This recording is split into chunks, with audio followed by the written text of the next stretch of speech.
This is a 19-inch serving tray that I turned from a beautiful piece of Kentucky coffee wood. I made it for my son's college house, where he and his roommates call it the boys' house as opposed to their girlfriend's house, which is the girls' house. I started out with a slab of coffee wood and cross-cut it using my track saw just to give me a little bit more depth of cut compared to a normal circular saw. Then I cut it round on the bandsaw just to get it ready to put on the lathe. I mounted up the blank using a 5-inch faceplate. I really like using that large faceplate for big slabs like this, just to really get better control and bring more stability over the blank. Then I started out by doing some peeling cuts across the face just to flatten that out and give me a good flat work surface.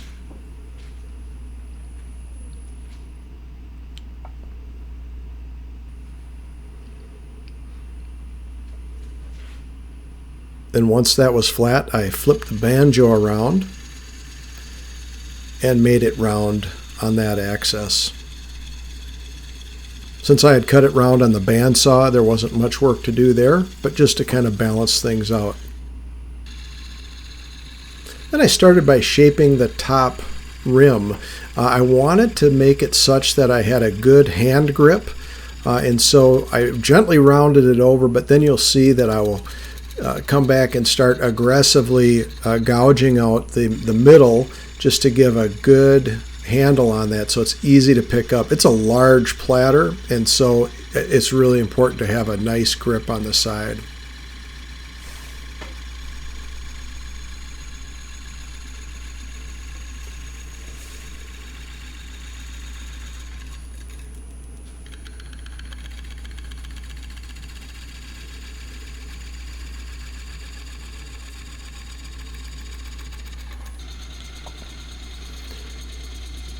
Then I start forming the recess on the bottom. Now I usually prefer to do a tenon wherever possible, just I feel like I have better control. But on this one I wanted to make it such that it could be hung on the wall. And also a recess allows me to form this without losing as much height. I wanted to maintain as much of the height so I'd have high sidewalls. Then I started by forming the foot. So it would rest on that. And I wanted a pretty large foot so that it would be a very stable piece. And so that's probably a 9 or 10-inch foot across the bottom.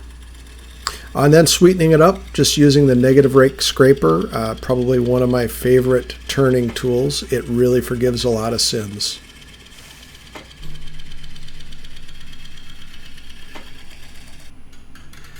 All right, then I've got it flipped around and just flattening it out on that side with some peeling cuts.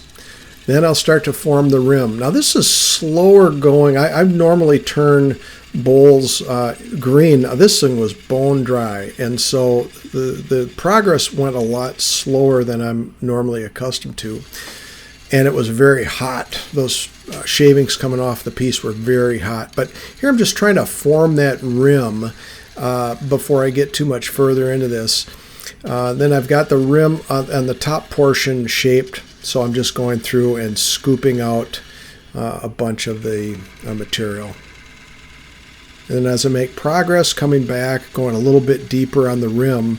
Now normally I'd probably go deeper on a green bowl. I'd probably go deeper right away and just get that as much of that rim done as possible before scooping out so much in the middle. But because it was so dry and so hard, it was really slow going. But this coffee wood is pretty nice to turn, very much like oak, I would say, which is something up here in the northern area I'm more familiar with. And then just checking thickness. You want to keep tabs on where you're at and not put yourself in the funnel club.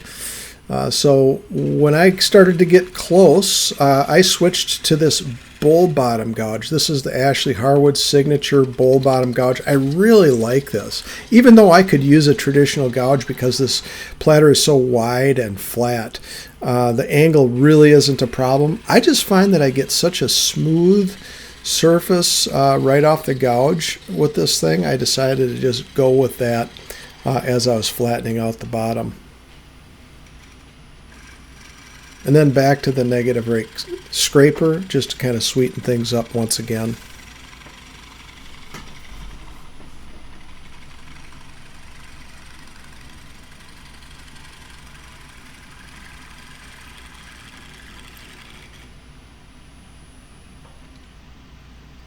And just checking for flatness. I pulled this straight edge out quite a number of times just to see where I was at, and I wanted this thing to be really, really flat on the bottom. So, and ultimately was able to get there by sneaking up on it, marking high spots, etc. Then just sanding, and then sliding it into the laser engraver. And I thought this would be a fun addition. I used my Laguna PL1220 laser engraver to burn the University of Minnesota logo as well as the Boys House wording on there. Nice addition to the piece. Then just working in some poly finish. Good water resistant option.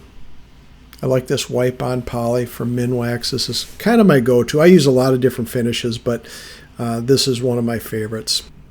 That wraps this up. Let me know if you have questions, and hope you'll subscribe to the Toolmetrics channel and come back for more wood turning and woodworking videos.